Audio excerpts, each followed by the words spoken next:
Meu nome é Renato Mendonça. Tenho 47 anos e coordeno relações com clientes na Brancor Biotecnologia há 15 anos. A chuva caía forte naquela tarde em São Paulo, quando a nova diretora, Juliana Gomes, pronunciou aquelas palavras diante de toda a minha equipe. Eu apenas assenti, mantendo as mãos firmes sobre a mesa de mogno da sala de reuniões. O ar-condicionado soprava forte demais, como sempre acontecia naquele andar, e senti um arrepio subir pela espinha que nada tinha a ver com a temperatura. Espero que a apresentação para o cliente corra bem na sexta-feira, disse mantendo a voz controlada. A sala mergulhou num silêncio denso. Minha equipe, pessoas que contratei, treinei e vi crescer de associados juniores a líderes de departamento, encarava a mesa como se ali estivesse escrito algum segredo que só eles conseguiam ver. Os olhos de Juliana se estreitaram. Ela tinha 32 anos, MBA de uma dessas universidades da Faria Lima, cabelo perfeitamente alisado e um blazer que provavelmente custou mais que meu primeiro carro. Contratada há apenas 3 meses para modernizar as operações. Nunca trabalhou um dia sequer em biotecnologia antes disso. O que você quer dizer com isso? Ela perguntou, batendo a caneta importada na mesa como se marcasse o compasso de uma música que só ela ouvia. Sorri.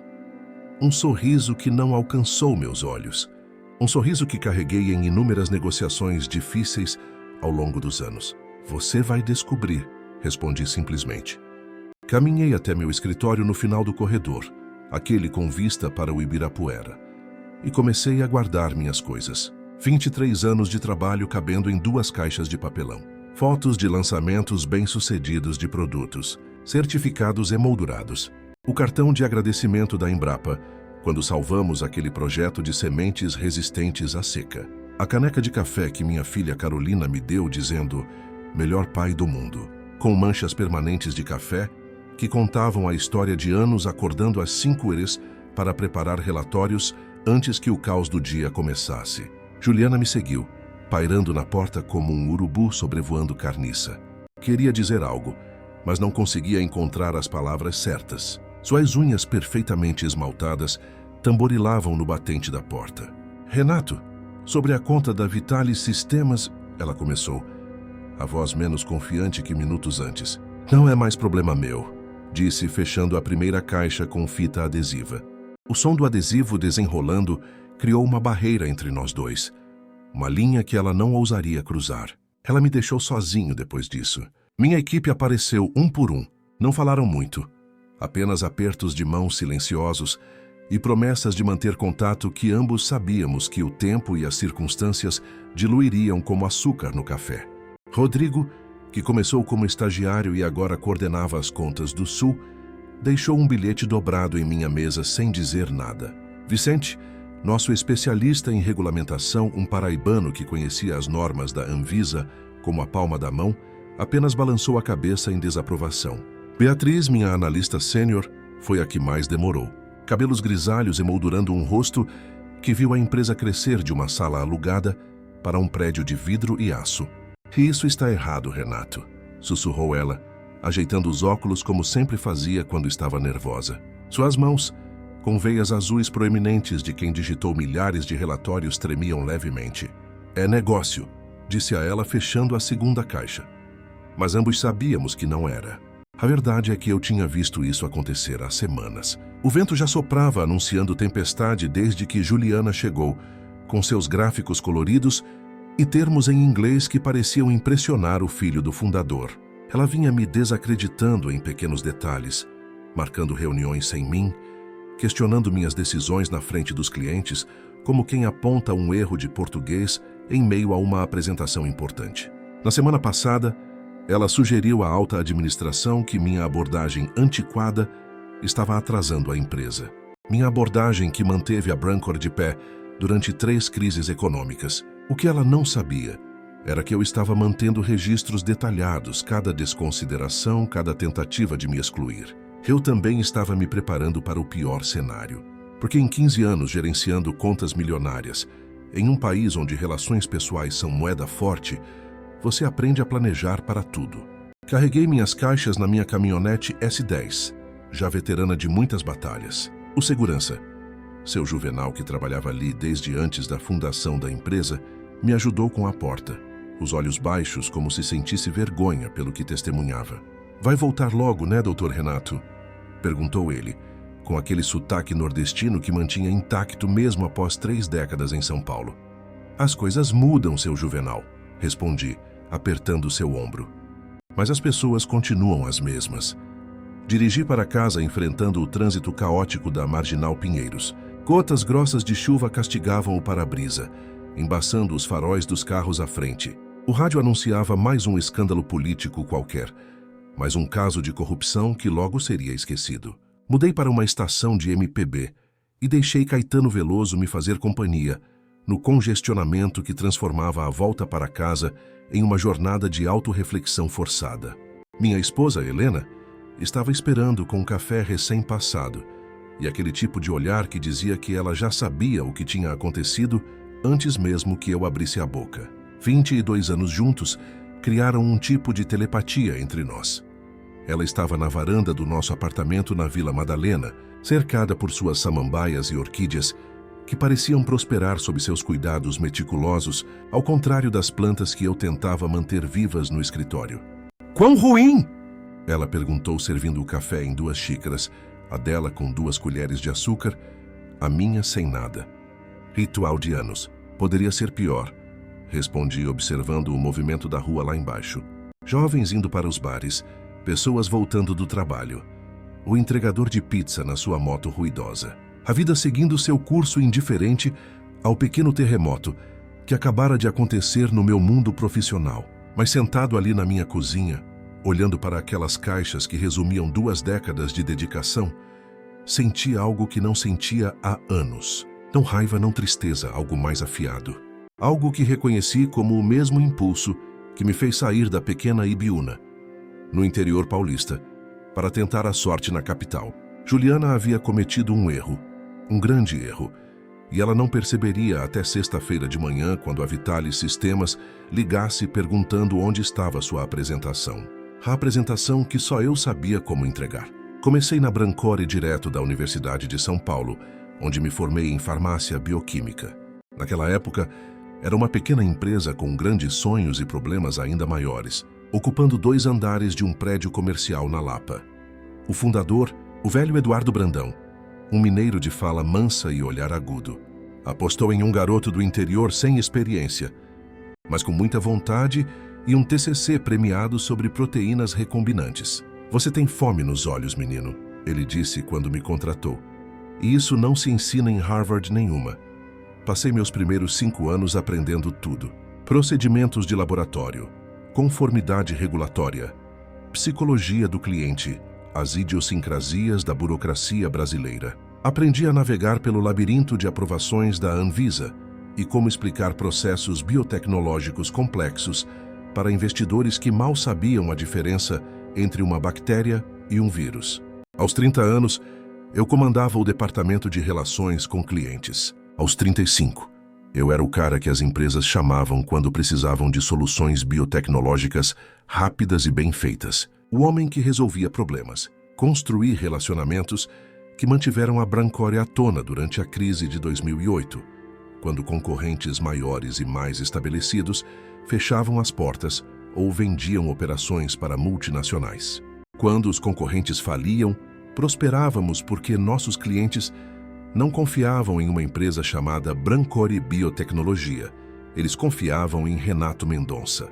Helena entendia as exigências, as ligações noturnas de clientes no exterior, as viagens de fim de semana para garantir novos contratos em Belo Horizonte, Porto Alegre, Manaus. Ela criou nossa filha Carolina praticamente sozinha, enquanto eu construía algo que importava, algo que sustentava nossa família e empregava 63 pessoas que dependiam de mim para pagar hipotecas, escolas particulares, tratamentos médicos. Mas as coisas começaram a mudar quando Eduardo Brandão se aposentou 2 anos atrás, após um susto no coração que o médico chamou de aviso final. Seu filho Marcelo assumiu como CEO e trouxe consultores de gestão que falavam em disruption e mindset ágil e viam funcionários como itens de linha em uma planilha Excel. pessoas com MBAs caros e nenhuma experiência prática no nosso setor. Juliana era uma dessas consultoras que de alguma forma convenceu Marcelo de que poderia otimizar nossa estratégia de engajamento com clientes. Como se relacionamentos construídos ao longo de décadas pudessem ser otimizados por alguém que não conhecia a diferença entre um anticorpo monoclonal e uma aspirina. Os sinais de alerta estavam lá desde o primeiro dia. Ela chegava às reuniões com clientes sem conhecimento prévio e me interrompia durante apresentações para sugerir mudanças sem sentido. Uma vez, durante uma reunião com a Secretaria de Saúde do Estado, ela questionou nossa metodologia de testes na frente do secretário, quase custando um contrato de 15 milhões de dólares. Reorganizou meu sistema de arquivamento sem perguntar, deixando documentos cruciais fora do lugar.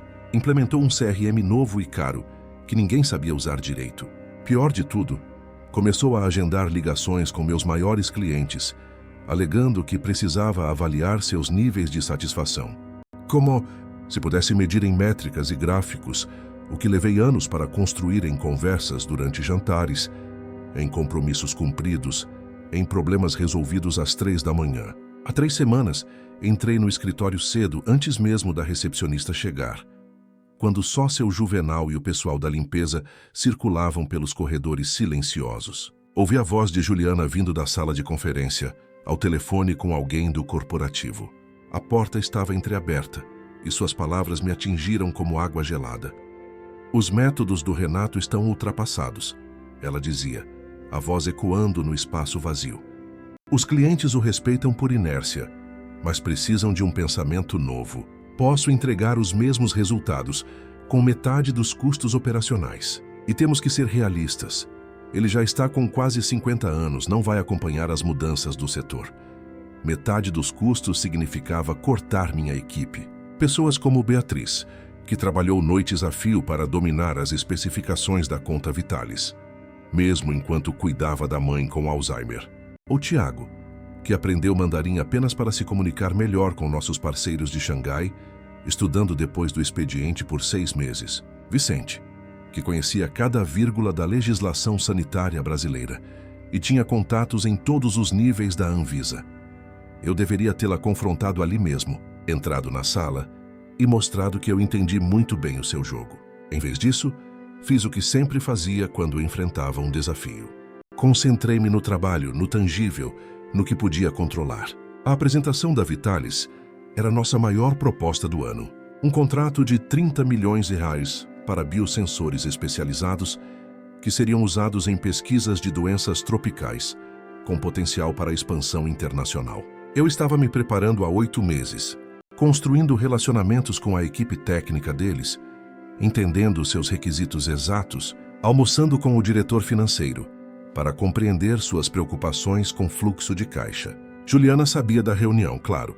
Estava marcada no calendário corporativo em vermelho, impossível de ignorar. Mas não conhecia os detalhes, as nuances, o trabalho de bastidores. Na cabeça dela, apresentações eram slides do PowerPoint, gráficos bonitos e chavões motivacionais. Ela não entendia que o diretor de tecnologia da Vitalis, Dr. Rogério Campos, odiava apresentações formais. Preferia discussões técnicas diretas, com números e fatos, sem floreios. Não sabia que a diretora de compras, Dra. Sandra Mendes, uma argentina radicada no Brasil há 20 anos, só confiava em fornecedores que pudessem falar sua linguagem técnica sem simplificações excessivas. Não compreendia que o CEO Eduardo Vitalis, fundador da empresa e professor aposentado da Unicamp, tomava decisões baseadas em cronogramas de implementação e impacto científico, não em economia de custos ou tendências de mercado. A ironia era perfeita, quase poética. Juliana havia me demitido para parecer decisiva e visionária aos olhos de Marcelo, mas na sexta-feira de manhã, quando a Vitalis ligasse pedindo especificamente por Renato Mendonça, ela aprenderia a diferença entre gerenciar pessoas e gerenciar relacionamentos. Na quinta à noite não consegui dormir. Não por preocupação, mas por antecipação. O mesmo tipo de energia nervosa que sentia antes de defender minha tese na faculdade. Helena me encontrou na cozinha às 2 da manhã, sentado com uma xícara de café forte e meu laptop aberto. A luz azulada da tela iluminava o ambiente escuro como um aquário noturno. Você está planejando algo, ela disse. Não era uma pergunta. Apenas pensando, respondi, fechando algumas janelas do navegador. Ela sentou-se à minha frente, vestindo o roupão azul desbotado que se recusava a substituir. 22 anos de casamento a ensinaram quando insistir e quando esperar. Este era um momento de espera. Os dedos dela, ainda com resquícios de tinta das aulas de arte que dava para crianças num projeto social na periferia, tamborilaram levemente na mesa. Juliana ligou mais cedo, finalmente disse, sorvendo o café já morno. Deixou 3 mensagens de voz. O que ela queria? Helena serviu-se de café, adicionando açúcar com a precisão de quem conhecia exatamente a quantidade necessária para torná-lo palatável. Detalhes sobre a apresentação da Vitalis parecia desesperada. Helena sorriu, um sorriso leve que formava pequenas rugas nos cantos dos seus olhos. Ela esteve presente em todas as noites tardias, todos os fins de semana, que passei construindo esses relacionamentos com clientes. Viu-me perder aniversários, formaturas e recitais de piano de Carolina, porque um cliente em Manaus tinha uma emergência, ou porque um lote de reagentes estava preso na alfândega. Ela entendia o que eu havia construído melhor do que ninguém. O que você disse a ela? Nada. Não sou mais funcionário dela. Foi quando percebi o alcance completo do que Juliana tinha feito. Ela não apenas me demitiu, ela destruiu 15 anos de conhecimento institucional, preferências de clientes, especificações técnicas, dinâmicas de relacionamento que levaram anos para desenvolver. A conta Vitalis não era apenas sobre uma apresentação sofisticada, era sobre confiança construída através de dezenas de interações menores. Como lembrar que o Dr. Rogério preferia desenhos técnicos a fluxogramas coloridos, ou saber que a doutora Sandra precisava de dados comparativos com concorrentes internacionais, ou entender que Eduardo Vitalis tomava decisões baseadas em cronogramas de implementação, não em economia de custos. Juliana pensava que poderia improvisar, aparecer com um deck de apresentação padrão cheio de jargões administrativos e encantar seu caminho através de 30 milhões de dólares em negócios. Ela não tinha ideia de que a equipe da Vitalis estaria esperando o detalhamento técnico detalhado que eu havia prometido a eles ao longo de meses de conversas preparatórias. Aquele que existia apenas na minha cabeça e em anotações manuscritas em cadernos que nunca foram digitalizados, não por descuido, mas porque era assim que eu trabalhava melhor, processando informações à moda antiga, com caneta e papel. Abri meu laptop e olhei minha agenda digital. Vitalis estava marcada para 10 horas de sexta-feira. Por volta das 11 horas, calculei, Juliana estaria sentada no escritório de Marcelo, tentando explicar por que seu maior cliente potencial do ano saiu após 20 minutos de uma apresentação desastrosa. Meu telefone vibrou sobre a mesa de madeira, que trouxemos da casa dos pais de Helena, em Minas Gerais. Mensagem de texto de Beatriz. Juliana esteve no seu escritório o dia todo, procurando arquivos. Ela parece em pânico. Perguntou onde você guarda as especificações técnicas da Vitalis. Respondi, os arquivos estão no servidor. Ela tem acesso a tudo, o que era tecnicamente verdade. Ela tinha acesso aos contratos, informações básicas de clientes, modelos de apresentação padrão, dados brutos que qualquer funcionário novo poderia acessar.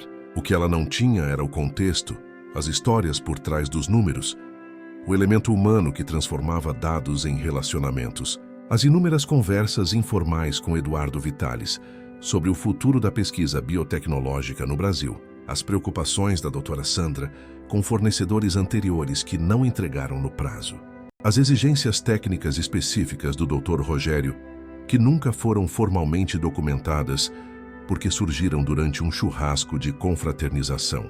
Servi outra xícara de café, sentindo o aroma forte encher a cozinha e me transportar para inúmeras manhãs semelhantes ao longo dos anos, preparando-me para batalhas corporativas que pareciam tão importantes na época. Você acha que estou sendo mesquinho? A perguntei a Helena. Ela me olhou por um longo momento, o tipo de olhar que reservava para avaliar uma obra de arte. Acho que você está recebendo exatamente o que pediu. Ela respondeu finalmente, nada mais, nada menos. Abri um novo documento no laptop. Comecei a digitar minha carta de demissão formal. Aquela que deveria ter enviado meses atrás, quando primeiro percebi o que Juliana estava fazendo. Palavras educadas, agradecimentos apropriados, menções a novos desafios e crescimento pessoal. O vocabulário estéril de transições profissionais. Mas então parei. Selecionei todo o texto e apertei delete. Por que facilitar para ela? Em vez disso, abri meu e-mail pessoal e comecei a contatar pessoas em outras empresas de biotecnologia. Pessoas que tentavam me recrutar há anos com ofertas que sempre recusei por lealdade à Brancore. Pela manhã, tinha 3 pedidos de entrevista e uma oferta preliminar de emprego. Helena acordou às 6 e me encontrou ainda na mesa da cozinha, já vestido para o dia. A camisa azul clara que ela dizia combinar com meus olhos, perfeitamente passada. Vai a algum lugar? Ela perguntou preparando seu café da manhã. Pão integral com queijo branco e tomate, ritual diário há mais de uma década. Café botânico no centro. Bom Wi-Fi, lugar tranquilo para fazer algumas ligações. Ela beijou minha testa, deixando um leve aroma de creme facial no ar. Arrasa com eles. Eu não planejava arrasar com ninguém. Planejava deixar Juliana fazer isso sozinha, tropeçando na própria inexperiência e arrogância.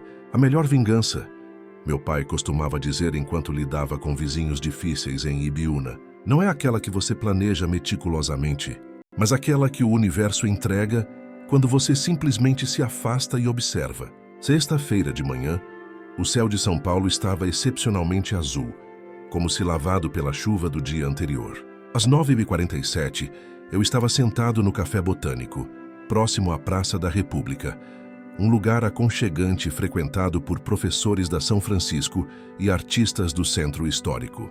O aroma de grãos recém-torrados e pão de queijo saindo do forno criava uma atmosfera acolhedora que contrastava com o caos urbano lá fora. Meu telefone começou a tocar. Juliana. O nome piscou na tela como um alerta vermelho. Deixei ir para o correio de voz, tomando um gole do café, coado na hora. Forte e sem açúcar, do jeito que aprendi a gostar nas madrugadas estudando para provas de bioquímica. Então ela ligou novamente. E novamente. Às 10h15, segundo o relógio Art Deco na parede do café. Ela havia ligado 7 vezes. Cada chamada ignorada era como um pequeno ato de libertação. Às 10h23, foi Beatriz quem ligou. Atendi no segundo toque. Renato, onde você está? A voz dela estava tensa, quase sussurrando como se falasse de um local proibido. O pessoal da Vitalis está aqui. Todos eles. Dr. Rogério, doutora Sandra e o próprio Eduardo Vitalis. E Juliana está tendo um colapso. Não consigo descrever a cena. Ela não consegue encontrar as especificações técnicas que eles estão pedindo. Elas estão no sistema, disse calmamente, mexendo meu café com uma colher de inox, observando o pequeno redemoinho escuro se formar e dissipar. Ela diz que não estão. Passou a noite toda procurando. Marcelo está aqui também, tentando acalmar os ânimos. Nunca vi o Dr. Rogério tão irritado. Diga a ela para verificar a pasta do projeto sob a subseção de requisitos técnicos da Vitalis Sistemas. Sugeri, como quem dá direções para um lugar que sabe que não existe. Beatriz ficou quieta por um momento. Apenas o som da respiração nervosa audível através do telefone. Imaginei-a em algum canto do corredor, escondida para fazer essa ligação, arriscando sua própria posição. Renato, ela disse finalmente, a voz ainda mais baixa. Ela diz que a pasta está vazia, exceto por informações básicas de contato e alguns relatórios financeiros preliminares. Quase sorri, sentindo uma satisfação que imediatamente reconheci como mesquinha, mas genuína. Isso é porque as especificações técnicas nunca foram digitalizadas. Estão no meu caderno. O azul com espiral que ficava na segunda gaveta da minha mesa. Aquele com o adesivo da USP na capa. Aquele que eu levei para casa ontem. Aquele que você levou para casa ontem, repetiu Beatriz, a compreensão lentamente se formando em sua voz. Ela ficou em silêncio por um longo momento. Apenas o burburinho do escritório ao fundo. Eles estão pedindo especificamente por você, Renato. O Dr. Rogério disse que estava ansioso para discutir os protocolos de calibração de sensores de temperatura que você desenvolveu especialmente para o projeto deles. A doutora Sandra trouxe toda a documentação regulatória que você pediu para revisar. E Eduardo Vitalis está perguntando sobre os prazos de implementação que vocês discutiram no jantar mês passado. Olhei pela janela do café, observando a movimentação da cidade. Executivos apressados com suas pastas, estudantes carregando mochilas pesadas, vendedores ambulantes organizando suas mercadorias. A vida seguindo em frente, indiferente aos pequenos dramas corporativos. Gostaria de poder ajudar, disse sinceramente. Porque apesar de tudo, aqueles meses de trabalho na conta Vitalis significavam algo para mim. Era um projeto que poderia fazer diferença real na pesquisa médica brasileira. Mas não sou mais funcionário da Brancore, lembra? Às 10h45, foi Marcelo quem ligou, o próprio CEO, filho do fundador. Seu nome na tela do celular me fez hesitar por um momento antes de atender. Renato, sua voz soava tensa, controlada. O tipo de controle que custa esforço. Preciso que você venha até aqui. Houve um mal-entendido. Nenhum mal-entendido, Marcelo. Fui demitido ontem, com efeito imediato. Suas palavras, não minhas. Ou melhor, as palavras da sua nova diretora de relacionamento com clientes. Olha, acho que Juliana foi precipitada. Ele tentou, a voz suavizando, entrando no modo charme que usava com investidores. Decisões foram tomadas no calor do momento. Podemos conversar sobre isso. Talvez ela tenha sido, mas o fato permanece. Não sou mais um funcionário, Marcelo.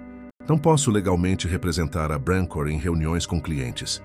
Houve um suspiro pesado do outro lado da linha. O que você quer, Renato? Diga seu preço. Podemos trazê-lo como consultor para esta apresentação específica. Não estou disponível, respondi simplesmente. O que era verdade? Eu tinha uma entrevista por telefone com a Bioavançada, principal concorrente da Brancore, às 14h.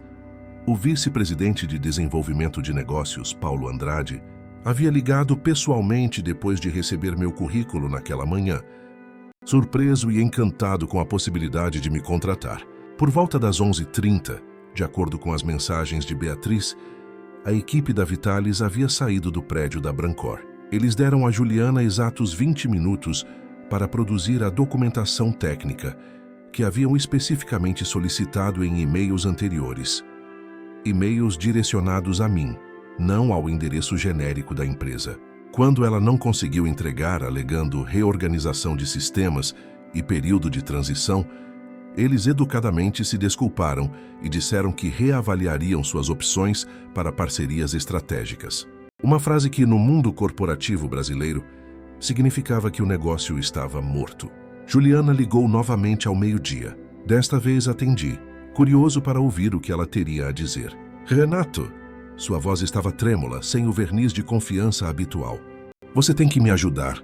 Isso é sabotagem corporativa. Você deliberadamente escondeu informações vitais. Isso são consequências, Juliana. Respondi calmamente, pagando minha conta e deixando uma gorjeta generosa para a garçonete, que manteve minha xícara cheia durante toda a manhã. Consequências de decisões que você tomou. Posso denunciá-lo por sabotagem corporativa, retenção de informações da empresa. Isso é crime. Sua voz subiu uma oitava, o desespero claramente tomando conta. Que informações? Te perguntei enquanto saía para o calor da rua. Removi pertences pessoais do meu escritório, como é meu direito. Os cadernos eram meus, comprados com meu próprio dinheiro na papelaria do shopping. Todos os arquivos oficiais da empresa permanecem intactos no servidor. Não é minha culpa se você não sabe onde procurar ou o que procurar. Você sabe que não é assim que funciona no mundo real, Renato. Na verdade, é exatamente assim que funciona, Juliana. Fui demitido sem justa causa e sem aviso prévio após 23 anos de serviço. A Brancore renunciou a qualquer direito à minha cooperação voluntária no momento em que você disse: estamos reestruturando seu departamento e sua posição não existe mais. Ontem às 15h37. Ela desligou abruptamente. 10 minutos depois, a segurança corporativa ligou pedindo que eu devolvesse meus cadernos da empresa. Disse-lhes educadamente para verificar meu contrato de trabalho. Seção 12, parágrafo 3. Cadernos pessoais, dispositivos eletrônicos e outros itens adquiridos com fundos pessoais continuam sendo propriedade exclusiva do funcionário, independentemente do conteúdo relacionado ao trabalho. Uma cláusula que eu mesmo havia sugerido anos atrás, depois que um pesquisador talentoso saiu levando apenas sua inteligência deixando para trás anotações valiosas que acabaram arquivadas e esquecidas. Às 13h30, enquanto caminhava pelo Parque da Luz, observando idosos jogando damas e crianças correndo entre as árvores centenárias, Helena ligou, rindo tão forte que mal conseguia falar. Carolina acabou de me mandar mensagem. Ela conseguiu dizer entre risadas. Ela viu Juliana no LinkedIn postando sobre novas oportunidades empolgantes e transformação digital acelerada na Brancory. Aparentemente, ela está tentando transformar o fiasco de hoje em uma reestruturação estratégica positiva. Como está funcionando para ela? Perguntei, sentando-me em um banco de madeira desgastado pelo tempo, observando um casal de idosos alimentar os pombos, desafiando as placas que proibiam tal prática. 3 dos seus ex-clientes já comentaram na postagem perguntando para onde você foi e se você está levando seus projetos para outra empresa. O pessoal da Embrapa foi particularmente vocal. As notícias correm rápido na biotecnologia brasileira, comentei. Nosso setor era pequeno, todo mundo conhecia todo mundo. Relações pessoais importavam mais que contratos em papel timbrado. Por volta das 15 horas, depois de uma entrevista telefônica surpreendentemente cordial e promissora com Paulo Andrade da Bioavançada, eu tinha minha resposta para a pergunta anterior de Juliana sobre sabotagem. Caminhando de volta ao estacionamento, onde deixara meu carro, passando por prédios históricos renovados e lojas de design modernos, refletindo sobre como São Paulo era essa mistura improvável de tradição e inovação, percebi que o que aconteceu não era sabotagem. Sabotagem implicava que eu havia trabalhado ativamente para danificar algo. Eu não fiz nada além de levar comigo o conhecimento que estava na minha cabeça. Conhecimento que tentei compartilhar várias vezes nos últimos meses e foi descartado como métodos antiquados. O fato de Juliana não ter se importado em aprender como o departamento realmente funcionava, essa foi a escolha dela. O fato de ela ter demitido a única pessoa que entendia as complexidades de suas maiores contas, essa foi decisão dela. O fato de ela acreditar que relacionamentos empresariais no Brasil podiam ser reduzidos a slides de PowerPoint e relatórios de CRM, essa foi sua limitação. Eu passei 15 anos construindo algo valioso, tijolo por tijolo, conversa por conversa, problema resolvido após problema resolvido. Juliana passou 15 minutos destruindo isso com uma decisão impulsiva, baseada em teorias de gestão que funcionavam em cases de Harvard, mas não nas complexas relações empresariais brasileiras. Agora ela estava aprendendo quanto esse conhecimento realmente valia. Meu telefone vibrou com outra mensagem de Beatriz. A Vitalis ligou. Eles querem saber se você está disponível para consultoria freelance. Aparentemente estão muito insatisfeitos com a falta de preparação da Brancory. Mencionaram que o projeto é urgente e que precisam de alguém que entenda as complexidades regulatórias e técnicas. Pediram seu contato pessoal. Parei no meio da calçada, causando um pequeno congestionamento humano que me rendeu olhares irritados de pedestres apressados. Era tentador. Aceitar a consultoria seria o golpe final, a prova definitiva de que Juliana havia cometido um erro colossal. Mas algo dentro de mim, talvez o mesmo impulso que me fez sair de Ibiúna décadas atrás, dizia que era hora de olhar para frente, não para trás. Diga a eles que agradeço sinceramente o interesse, mas não estou disponível para projetos freelance no momento, respondi. Mas eles podem querer considerar a Bioavançada para suas necessidades biotecnológicas. Ouvi dizer que estão expandindo sua divisão de biosensores. Às vezes, a melhor vingança é simplesmente sair do caminho e deixar as pessoas enfrentarem as consequências de suas próprias ações. Como meu pai dizia enquanto observava vizinhos que o menosprezavam perderem colheitas por não seguirem seus conselhos. A vida ensina mais que qualquer professor, Renatinho, e cobra juros altos pelas lições. Sábado de manhã trouxe um céu claro e o aroma de pão fresco da padaria da esquina. Estava organizando minha pequena coleção de discos de vinil, uma paixão que Helena tolerava com bom humor, quando recebi uma ligação de Tiago, meu ex-colega da equipe de Xangai. Renato, preciso te contar uma coisa, disse ele. O sotaque gaúcho mais pronunciado quando estava nervoso. Provavelmente deveria ter te contado semanas atrás. Servi-me de café na caneca, que sobreviveu à mudança de escritório, e sentei-me na poltrona da varanda. O movimento do bairro criava uma trilha sonora urbana familiar. Conversas de vizinhos, crianças jogando bola na rua, o mascate anunciando frutas frescas. "Estou ouvindo", respondi, deixando o silêncio se estender confortavelmente. "Juliana tem ligado para nossos clientes internacionais", ele começou hesitante. Não para construir relacionamentos, como ela dizia nas reuniões, mas para obter informações específicas. Ela queria saber sobre termos de contratos, datas de renovação, estruturas de preços, coisas que deveria ter aprendido com os arquivos internos ou perguntando diretamente para você. O quadro ficou mais claro, como quando as últimas peças de um quebra-cabeça se encaixam. "O que mais, Tiago?" Ela me pediu para enviar cópias de toda a minha correspondência com clientes chineses. Disse que era para revisão de garantia de qualidade e auditoria de processos. Quando disse que isso já estava registrado no sistema CRM que ela mesma implementou, ela insistiu que precisava dos originais, incluindo anotações pessoais e trocas informais de WeChat. Senti algo frio se instalar em meu estômago, como após beber água gelada muito rápido. "Você enviou?" "Não, Renato. Disse que precisaria de autorização formal do departamento jurídico, considerando as leis de privacidade chinesas. Ela não insistiu depois disso, mas acho que ela estava montando um caso contra você, tentando provar que você estava escondendo informações ou administrando mal as contas, buscando justificativas retroativas para uma decisão que já havia tomado." Isso explicava o súbito interesse em meus métodos, as perguntas insistentes sobre meus relacionamentos com clientes, as solicitações de acesso a correspondências que normalmente não interessariam a uma diretora de marketing. Juliana não estava tentando aprender comigo ou entender o negócio. Ela estava tentando me substituir com documentação que pudesse controlar, transformar relacionamentos pessoais em processos padronizados, converter 20 anos de experiência em um manual que qualquer recém-formado poderia seguir. "Tem mais", continuou Tiago, a voz agora mais firme. "Ontem, depois do desastre da Vitalis, ela convocou uma reunião de emergência. Reuniu toda a equipe de relacionamento com clientes na sala de conferências, aquela grande, com vista para o Ibirapuera. Disse a todos que você deliberadamente reteve informações críticas para sabotar a empresa, que você era um funcionário descontente que estava resistindo à modernização necessária. E como isso foi recebido?" Perguntei, embora já pudesse imaginar.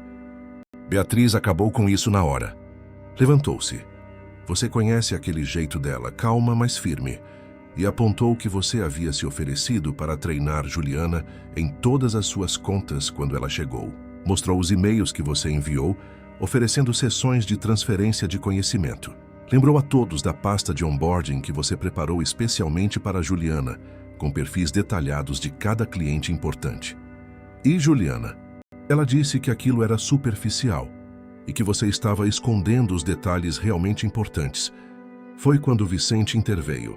Disse que trabalhou com você por 15 anos e que você era a pessoa mais meticulosa e transparente que ele conhecia. Que se alguma informação não estava documentada, era porque o sistema implementado por ela não comportava o tipo de conhecimento qualitativo que mantinha a Brancore funcionando. Lembrei dessa conversa que Vicente mencionou. 3 meses atrás, passei um fim de semana inteiro preparando materiais de treinamento para Juliana. Ignorei o aniversário de um amigo de infância. Adiei um passeio prometido a Carolina e dediquei horas criando perfis detalhados de clientes, mapeando preferências de comunicação, detalhando requisitos técnicos específicos. Juliana os folheou por menos de 10 minutos, durante uma reunião de segunda-feira, e disse que o gerenciamento tradicional de relacionamentos era demasiadamente intensivo em tempo para práticas comerciais modernas, que precisávamos de sistemas escaláveis, não de conhecimento concentrado em silos humanos. Palavras que soavam impressionantes em apresentações para a diretoria, mas significavam pouco no trabalho real com clientes de carne e osso. Qual é o clima no escritório agora? Perguntei, observando uma família passar pela rua abaixo. Pai e mãe de mãos dadas com uma criança pequena entre eles, todos tomando sorvete apesar do horário matinal. Pequenas alegrias que executivos como Juliana raramente notavam. Tenso, Marcelo convocou uma reunião geral para segunda-feira. O e-mail dizia: reestruturação estratégica do Departamento de Relacionamento com Clientes. Mas todo mundo sabe o que isso significa. Dizem que ele está trazendo consultores externos da mesma empresa que indicou Juliana para avaliar a crise de relações com clientes, como estão chamando agora. Depois que Tiago desligou, fiquei na varanda por um longo tempo, observando o movimento do bairro, refletindo sobre as implicações mais profundas do que ele havia compartilhado. Juliana não apenas me demitiu impulsivamente por acreditar que poderia fazer meu trabalho melhor com menos recursos. Ela estava deliberadamente planejando me substituir há semanas, talvez meses, coletando informações, documentando processos, tentando extrair décadas de conhecimento tácito para um formato que pudesse controlar. A apresentação da Vitalis deveria ser sua prova de conceito, sua demonstração definitiva de que o antigo regime era dispensável.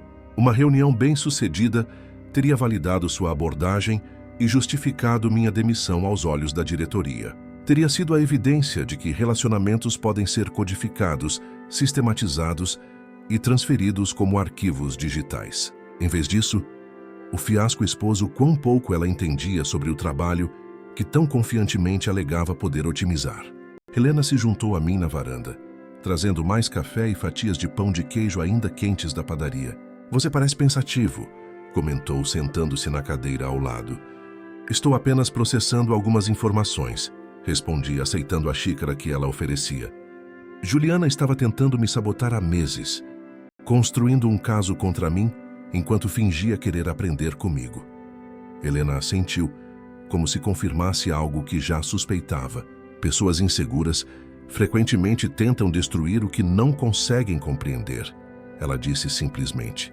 Mais fácil derrubar uma árvore que aprender a cultivá-la. Meu telefone tocou novamente. Bio avançada. Paulo Andrade, o mesmo executivo da entrevista de ontem.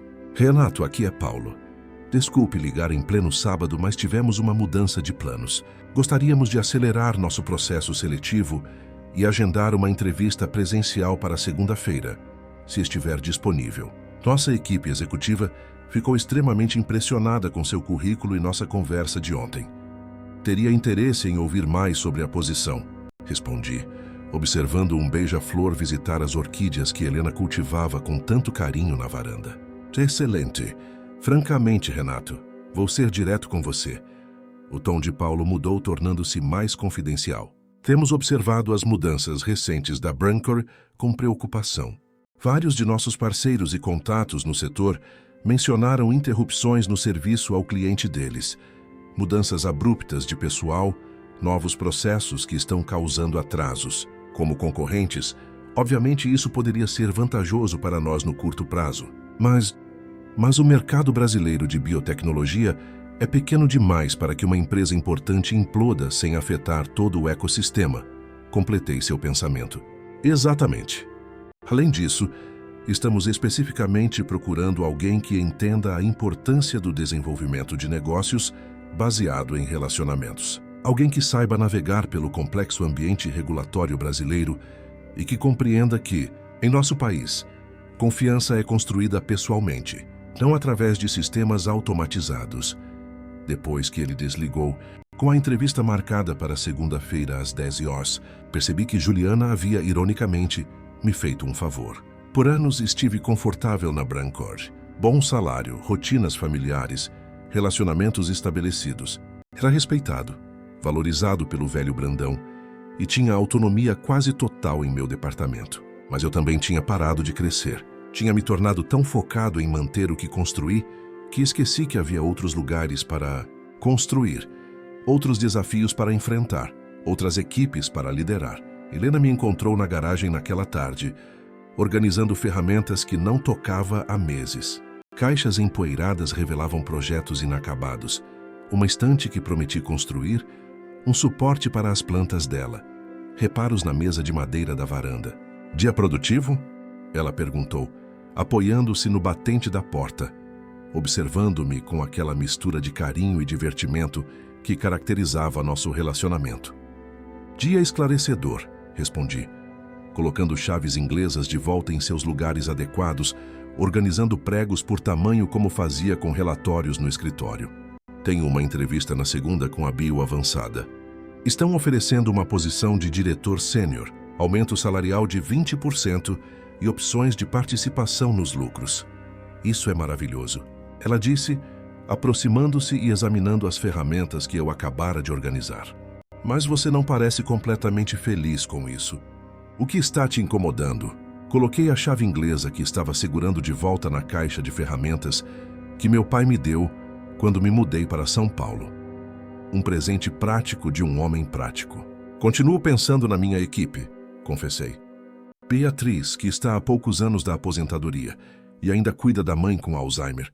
Tiago, que finalmente conseguiu trazer a família da China depois de anos de separação.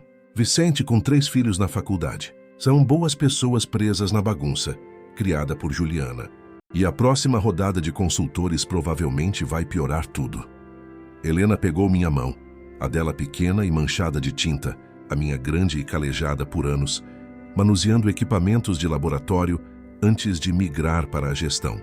Um contraste que sempre achei apropriado, ela criando beleza, eu construindo estruturas. Você não pode salvar a todos, Renato. Ela disse suavemente, mas com firmeza. Por mais que queira, só pode controlar o que faz a seguir. E isso já é muito. Ela estava certa, como geralmente estava sobre assuntos do coração. Juliana fez suas escolhas. Marcelo fez as dele. Agora ambos viveriam com as consequências. Meu trabalho não era salvar uma empresa que não valorizou 2 décadas de dedicação. Era fazer melhores escolhas para meu próprio futuro. E talvez criar um espaço onde profissionais talentosos pudessem ser valorizados pelo que sabiam, não apenas pelo que custavam. Segunda-feira de manhã, o trânsito na Avenida Paulista estava particularmente congestionado. Vesti meu melhor terno, aquele que reservava para apresentações importantes para investidores internacionais, e dirigi até a sede da Bioavançada, na região da Berrini, onde arranha-céus espelhados abrigavam as principais empresas de tecnologia e biotecnologia do país. O contraste com a sede mais tradicional da Brancor era evidente. Mais vidro, mais espaços abertos, mais verde. Mas o que mais me impressionou foi o laboratório visível do saguão principal. Cientistas trabalhando em ambiente transparente, literalmente mostrando seu trabalho para quem entrasse. Um símbolo físico da filosofia que Paulo mencionou pelo telefone. A entrevista foi melhor do que o esperado. Não apenas uma, mas 3 conversas com diferentes executivos da empresa, incluindo o fundador, Dr. Roberto Shimizu, um nipo-brasileiro de 3ª geração que havia transformado uma pequena startup de pesquisa em genética num competidor sério no mercado de biotecnologia em apenas 8 anos. Por volta do meio-dia, fui chamado de volta à sala de Paulo, onde me esperava uma oferta formal impressa em papel timbrado.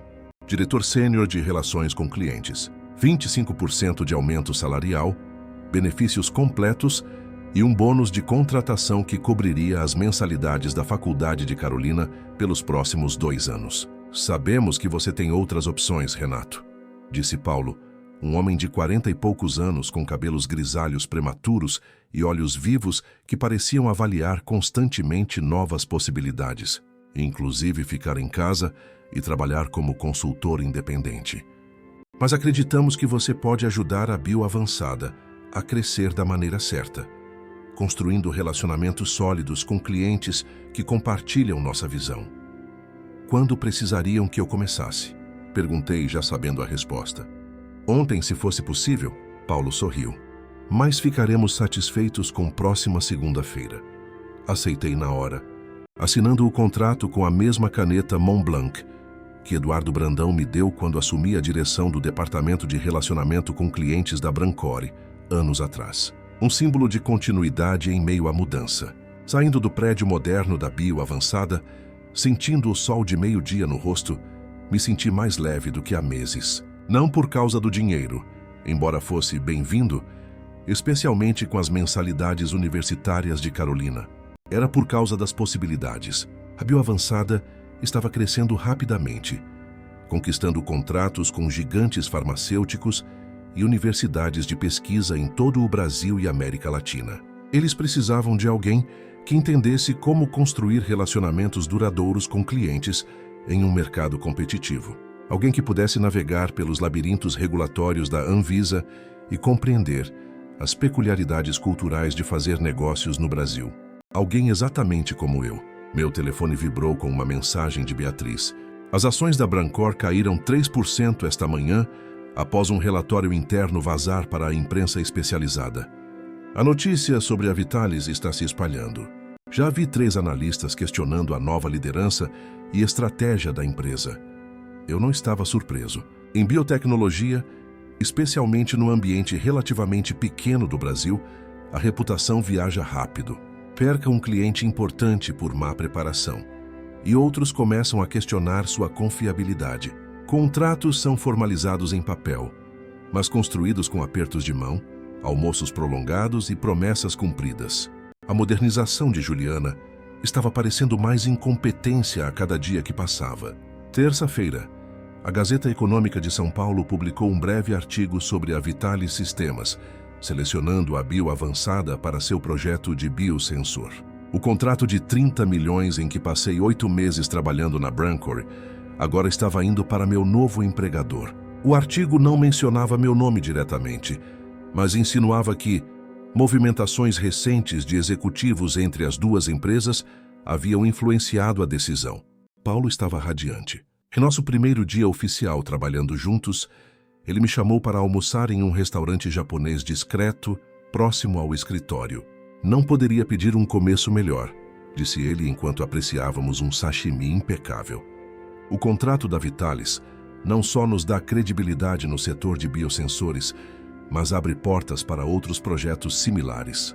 O Dr. Shimizu está especialmente satisfeito. Ele vinha tentando entrar nesse mercado há anos. Quarta-feira, Tiago ligou com uma atualização da Brancore. Marcelo demitiu Juliana ontem com efeito imediato, disse ele, sem conseguir esconder uma nota de satisfação na voz. Chamou-a ao escritório dele logo após a reunião geral. E 15 minutos depois, segurança estava escoltando-a para fora do prédio, carregando uma caixa com seus pertences. Dizem que ele estava furioso com o vazamento do relatório interno e a perda do contrato da Vitalis. Como a equipe está lidando com isso? Perguntei genuinamente preocupado com os colegas que deixei para trás. Alívio principalmente, mas há rumores preocupantes. Parece que Marcelo está conversando com a mesma consultoria que indicou Juliana, sobre trazer outro especialista em transformação digital para avaliar a eficiência do departamento. Não aprendeu a lição, aparentemente. Senti uma pontada de simpatia por meus ex-colegas. Eles sobreviveram ao breve e turbulento reinado de Juliana. Mas reestruturação corporativa era como um vírus. Uma vez que começava, era difícil parar, especialmente quando liderada por executivos que confundiam mudança com progresso. Tiago, posso te perguntar uma coisa pessoal? Claro, Renato. O que foi? Você está feliz na Brancor? Verdadeiramente satisfeito com seu trabalho e o rumo que as coisas estão tomando? Houve uma longa pausa do outro lado da linha, o tipo de silêncio que carrega mais significado que muitas palavras. Na verdade, não. Ele finalmente admitiu. Desde que o velho Brandão saiu, tudo mudou. Números importam mais que pessoas, processos mais que resultados. Acabei de passar 6 meses aprendendo mandarim para melhorar nossa comunicação com parceiros chineses. E ninguém além de você pareceu notar ou se importar. Mas por quê? A Bioavançada está expandindo suas operações internacionais, expliquei. Estão especificamente procurando especialistas em desenvolvimento de negócios para mercados asiáticos. Alguém com sua experiência e habilidades linguísticas seria extraordinariamente valioso. Especialmente alguém que entende que relacionamentos comerciais com chineses são construídos com paciência e respeito, não com contratos agressivos. Está falando sério? Olha, a voz dele subiu uma oitava, a excitação palpável mesmo através do telefone. Completamente. Eu começo oficialmente na segunda que vem. Se você estiver interessado, posso marcar uma conversa com o diretor de operações internacionais. Sem compromisso, apenas para explorar possibilidades. Quinta-feira, enquanto finalizava os detalhes de minha saída da Brancor com o departamento jurídico, questões de benefícios acumulados, participação nos lucros e confidencialidade. Recebi uma ligação de Paulo Andrade com uma proposta inesperada. Renato, tivemos uma reunião de planejamento estratégico ontem com o conselho diretor. Ele começou sem preâmbulos. Estamos pensando em expandir nossa divisão de consultoria farmacêutica. Atualmente é um departamento pequeno, apenas 3 pessoas, mas vemos um potencial enorme, especialmente com as novas regulamentações da Anvisa para biosimilares e as oportunidades de exportação para o Mercosul. Parece uma expansão significativa. E precisamente por isso estamos conversando agora. Precisaríamos de alguém para liderar essa expansão. Alguém com profundo conhecimento da indústria, expertise regulatória e, crucialmente, relacionamentos estabelecidos. O Dr. Shimizu sugeriu que você poderia conhecer potenciais candidatos. Pensei imediatamente em Beatriz, com seus 27 anos de experiência em conformidade regulatória farmacêutica. Lembrei das inúmeras vezes que ela havia navegado com sucesso pelos processos da Anvisa, quando todos os outros acreditavam ser impossível. Pensei em sua ambição frustrada. Juliana a havia ignorado para a promoção 3 vezes, alegando que ela era demasiado tradicional em sua abordagem. E pensei em sua situação pessoal, cuidando da mãe idosa, precisando de estabilidade, mas também de reconhecimento. Eu posso conhecer alguém perfeita para essa posição, respondi cautelosamente. Mas preciso verificar se ela estaria aberta a novas oportunidades. Sexta-feira à tarde, depois de uma semana de transição entre empregos, dirigi até o Café Botânico, o mesmo lugar onde observei o início do colapso de Juliana uma semana antes. Desta vez, estava me encontrando com Beatriz, que havia solicitado um fim de tarde de folga para assuntos pessoais. Ela chegou pontualmente às 16 horas, como era seu costume, vestindo o mesmo blazer azul marinho que usava em todas as reuniões importantes, sua armadura profissional, como costumava brincar. Renato, ela disse após nos acomodarmos em uma mesa discreta nos fundos do café, não posso acreditar no que você está oferecendo. Quando me ligou, achei que fosse apenas um café entre velhos colegas. Acredite, Baia, respondi, usando o apelido que só os amigos mais próximos utilizavam. A Bioavançada quer construir uma divisão de consultoria farmacêutica séria, não apenas para cumprir regulamentações, mas para realmente orientar clientes através do cada vez mais complexo ambiente regulatório brasileiro. Você seria a diretora fundadora. Autonomia completa para formar equipe, desenvolver metodologia, estabelecer processos, salário competitivo pelo menos 30% acima do que você ganha atualmente e a chance de construir algo significativo do zero. E Tiago, você mencionou que também conversou com ele. Já aceitou. Ele começa na segunda, mesmo dia que eu, como gerente de desenvolvimento de negócios internacionais para mercados asiáticos. A Bioavançada está especialmente interessada na experiência dele com registro de patentes na China. Beatriz encarou sua xícara de café por um longo momento, o vapor subindo em espirais hipnóticas entre nós. As rugas em torno dos seus olhos pareciam mais pronunciadas sob a luz suave do café, cada uma contando histórias de relatórios noturnos, prazos impossíveis e problemas solucionados. Marcelo me ofereceu sua antiga posição ontem. Ela finalmente disse, chefe de departamento para relações com clientes. Disse que precisavam de alguém que entendesse o negócio, que valorizasse a tradição da empresa. E você estava planejando aceitar? Perguntei, embora já suspeitasse da resposta. Estava, ela admitiu. Até agora. Parecia a progressão natural, finalmente o reconhecimento que esperei por anos. Mas seria apenas apagar incêndios, não é? Reconstruir o que foi destruído, não criar algo novo. Exatamente, ela assentiu, ajustando os óculos num gesto familiar. A Brancore vai ficar bem, eventualmente. Vão contratar alguém novo, reconstruir relacionamentos, recuperar a confiança dos clientes. Mas levará anos e provavelmente passarão por mais algumas Julianas no processo. E a Bioavançada? A Bioavançada está seguindo em frente, com ou sem nós. Ela completou meu pensamento, mostrando por que trabalhávamos tão bem juntos por tantos anos. A questão é, se queremos fazer parte da construção de algo novo, ou gastar nossas energias consertando algo que outros quebraram. Ela sorriu pela primeira vez desde que entrou no café, aquele sorriso raro que iluminava seu rosto inteiro e fazia os anos desaparecerem momentaneamente. O mesmo sorriso que vi quando conseguimos nossa primeira certificação internacional após meses de trabalho exaustivo. Quando começo? Ao final da semana, a Bioavançada havia contratado 3 ex-funcionários da Brancore, eu, Beatriz e Tiago. Não através de aliciamento corporativo agressivo ou recrutamento predatório, mas através de oportunidade. A oportunidade que surge quando profissionais talentosos são subitamente libertados para considerar novos caminhos. Não estávamos fugindo de algo.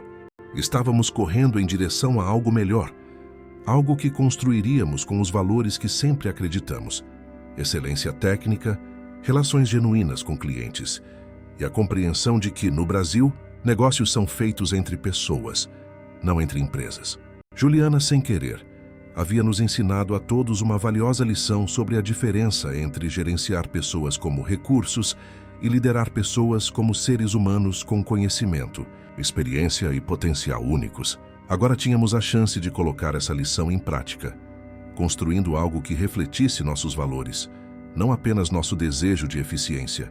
3 meses depois, eu estava sentado em uma sala de conferências nos escritórios recém-expandidos da Bioavançada, revisando resultados trimestrais com Paulo Andrade, Beatriz e a equipe executiva.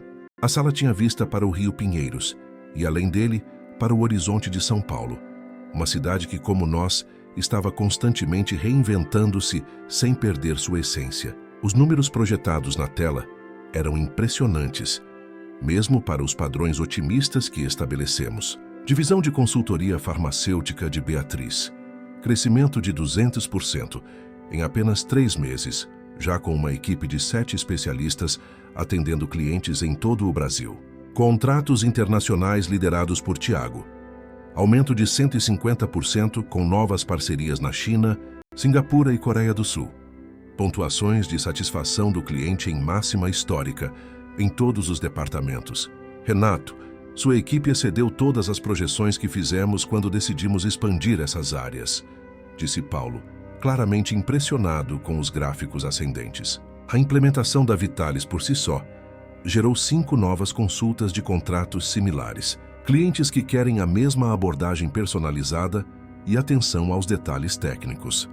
Beatriz, agora diretora de consultoria farmacêutica, com seu próprio escritório e assistente, sorriu do outro lado da mesa de vidro. O processo de aprovação regulatória do biosensor da Vitalis foi mais tranquilo do que qualquer um esperava, incluindo a própria Vitalis. Conseguimos aprovação em metade do tempo normal. Quando os clientes veem esse tipo de eficiência, especialmente com a Anvisa, a palavra se espalha rapidamente. Tiago se juntou por videoconferência de Xangai, onde estava fechando um acordo com um grande hospital de pesquisa. A diferença de fuso horário significava que era noite para ele, mas seu entusiasmo era evidente mesmo através da conexão digital. A expansão internacional está à frente do cronograma, ele relatou, com o skyline iluminado de Pudong como pano de fundo. Estamos analisando 3 novos mercados no próximo trimestre: Vietnã, Indonésia e Filipinas. E a notícia da nossa abordagem de desenvolvimento de relacionamentos está criando expectativas positivas. Naquela tarde, após a reunião bem-sucedida, recebi um e-mail inesperado. Marcelo Brandão queria se encontrar para um café. Sugeria o Café Botânico, no próximo sábado. Um local neutro?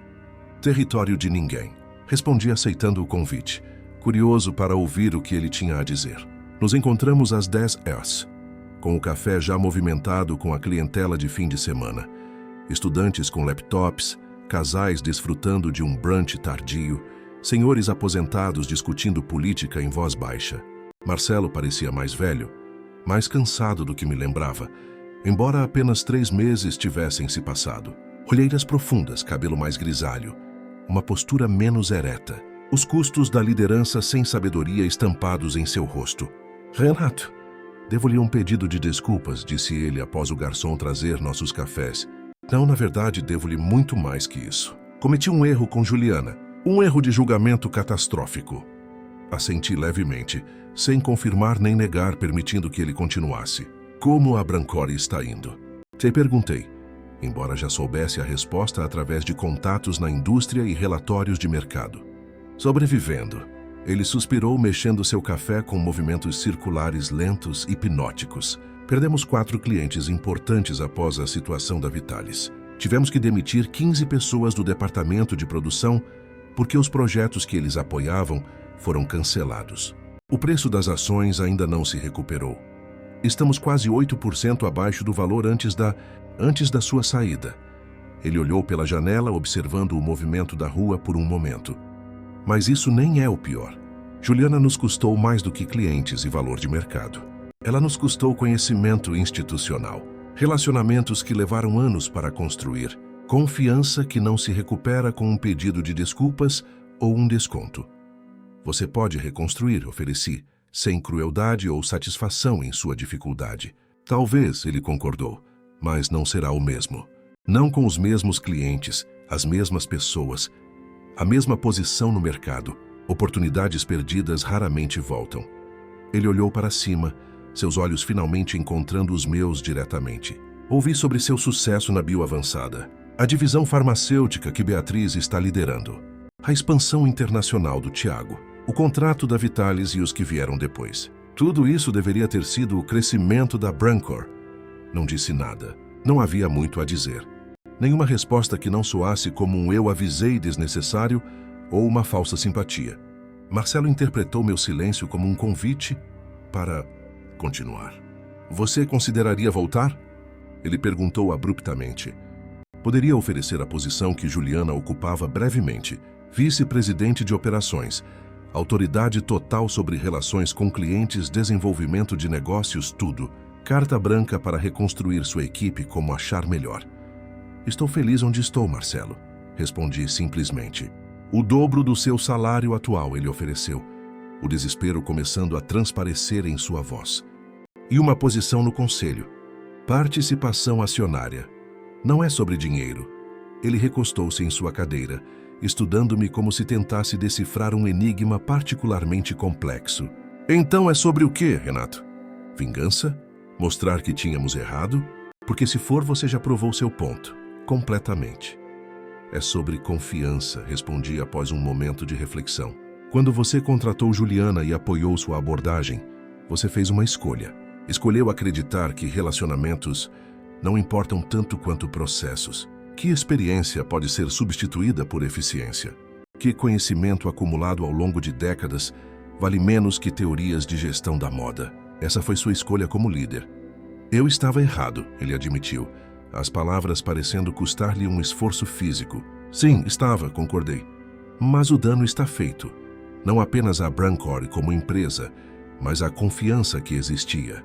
Seus clientes não confiam mais na Brancor da mesma maneira. Seus funcionários não confiam na liderança. E, francamente, Marcelo, não confio que você não cometerá o mesmo erro novamente na próxima vez que um consultor com um PowerPoint impressionante prometer resultados mágicos. Marcelo saiu sem terminar seu café, deixando uma nota de R$100 sobre a mesa, muito mais que o necessário para 2 xícaras de café. Um gesto final de quem ainda acreditava que recursos financeiros poderiam resolver problemas fundamentalmente humanos. Enquanto o via se afastar pela calçada movimentada, ombros curvados sob o peso de suas decisões, senti algo que não esperava. Não satisfação pela sua dificuldade, nem alegria por estar em melhor situação. Senti pena, genuína pena por um homem que havia herdado uma empresa construída por seu pai, através de relacionamentos genuínos, e a estava perdendo por não compreender os verdadeiros alicerces daquele sucesso. Ele havia aprendido uma lição cara sobre o valor da experiência, conhecimento institucional e lealdade. E como muitas lições caras, esta veio tarde demais para ser verdadeiramente útil. 6 meses após minha demissão da Brancor, a Bioavançada anunciou uma grande aquisição estratégica. Os ativos de consultoria farmacêutica e propriedade intelectual de 3 empresas menores de biotecnologia, criando a maior prática de consultoria independente do Brasil. O Dr. Shimizu me nomeou vice-presidente sênior de desenvolvimento estratégico, responsável por integrar essas aquisições e desenvolver nosso plano de crescimento para os próximos 5 anos. O anúncio foi destaque na primeira página do Caderno de Negócios da Gazeta Econômica de São Paulo. O artigo, escrito por um jornalista veterano que acompanhava o setor biotecnológico há décadas, mencionava especificamente meu papel anterior na Brancor, observando como minha saída havia precedido um período de turbulência e realinhamento estratégico na empresa. Um eufemismo educado para o caos que se seguiu. Juliana, de acordo com atualizações recentes em seu perfil no LinkedIn, havia assumido um cargo como especialista em transformação digital em uma startup de tecnologia no Rio de Janeiro. Seu perfil enfatizava sua experiência em transformação organizacional e gestão de mudanças em ambientes corporativos tradicionais. Não havia menção específica a Brancor em suas experiências recentes, nem qualquer referência ao que aquela transformação realmente realizou. A justiça poética da situação não passou despercebida para aqueles de nós que viveram aqueles meses turbulentos. Ao tentar provar que relacionamentos não importam tanto quanto processos, ela inadvertidamente destruiu os relacionamentos que mantinham a Brancor competitiva por 2 décadas. Ao tentar mostrar que experiência é facilmente substituível por metodologias modernas, ela eliminou a própria experiência que tornava aquelas metodologias eficazes quando aplicadas corretamente. Beatriz e Tiago prosperaram em seus novos papéis na bioavançada. A equipe que construímos juntos era tudo o que Juliana alegava que negócios modernos deveriam ser: eficiente, orientada a resultados, tecnologicamente integrada e altamente lucrativa. A diferença crucial era que construímos essa eficiência sobre uma base sólida de respeito mútuo e conhecimento compartilhado, não sobre chavões corporativos e reestruturações arbitrárias, baseadas em teorias sem contexto local. Na semana passada, Carolina ligou da Faculdade de Administração da FGV com notícias que tornaram toda essa jornada ainda mais significativa. "Pai, você não vai acreditar", ela disse, a excitação evidente em sua voz. Minha professora de estratégia empresarial usou sua história como estudo de caso hoje, sobre a importância do conhecimento institucional e gestão de relacionamentos em mercados complexos como o brasileiro. Ela chamou de o erro Brancor e usou para ilustrar como empresas podem destruir valor ao subestimar o capital humano e relacional. "E o que você disse a ela?" Perguntei, curioso, sobre como minha filha havia navegado essa situação inusitada. Disse que meu pai sempre repetiu que a melhor vingança é viver bem, e que algumas lições de negócios não podem ser aprendidas em PowerPoints, só na prática. Helena estava certa, como geralmente estava sobre questões fundamentais da vida. Você não pode salvar a todos das consequências de suas decisões, só pode controlar o que faz a seguir, as oportunidades que abraça, os valores que mantém, as relações que cultiva. 6 meses depois, o Conselho de Administração da Brancor, pressionado por investidores insatisfeitos, forçou Marcelo a renunciar como CEO, após uma série de aquisições de clientes fracassadas e perdas financeiras trimestrais consecutivas. A empresa que seu pai construiu ao longo de décadas estava agora à venda, com multinacionais estrangeiras circundando como tubarões, prontas para desmembrá-la em partes mais valiosas separadamente que como um todo.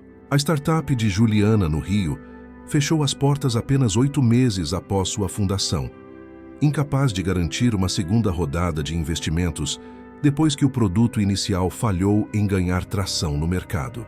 Ela estava agora explicando essa lacuna em seu currículo para empregadores cada vez mais céticos, em um mercado que valorizava resultados concretos acima de promessas grandiosas. A transformação organizacional que ela defendeu com tanto entusiasmo havia se tornado um caso de estudo, ensinado em escolas de negócios em todo o país. Não como exemplo de sucesso, mas como advertência sobre os perigos de subestimar o capital humano. Irrelacional em culturas de negócios baseadas em confiança, como a brasileira. Às vezes reflito, as vitórias mais satisfatórias da vida são aquelas em que você nunca precisa dar um soco, levantar a voz ou mesmo apontar o erro do outro. São aquelas em que você simplesmente segue seu caminho com dignidade, construindo algo significativo, enquanto deixa que as lições se revelem naturalmente para aqueles que estão prontos para aprendê-las. Como meu pai dizia enquanto cultivava sua pequena lavoura em Ibiúna, o tempo é o melhor professor, Renatinho, e também o mais imparcial.